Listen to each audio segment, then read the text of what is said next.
Okay, atong sayurong ang alamat kung anong luwag ang panit sa baka. Nakawonder ba ka nganong ing-ana ang panit sa baka? Luwag kaayo, di ba?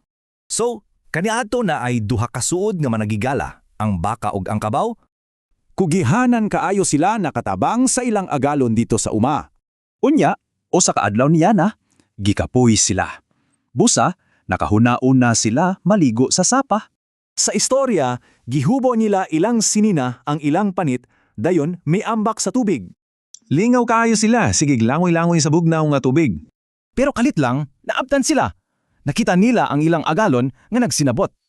Ug ang nakapalat pa, nagdala siyag dakoong bunal. Suko kayo tan-awon. Natural, natarantar sila. Nagdali-dali silang takas ug sulob sa ilang panit. Mauni ang problema. Sa ilang pagdali, nagkabaylos silang panit. Angin ang nahitabo. Ang panit sa kabaw nasulob sa baka. Luwag kaayo para sa niya. Samtang ang kabaw naglisod yud kay ang nakuha niya ang mas gamay nga panit sa baka.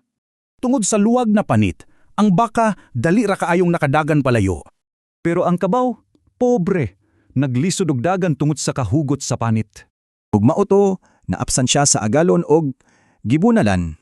Mao di ay na! Sukad atong hitaboa, ang panit sa baka nahimong luwag. Makaisip ta no? Unsa pa kaha ang ubang mga butang nga naay ingani nga istorya sa luyo?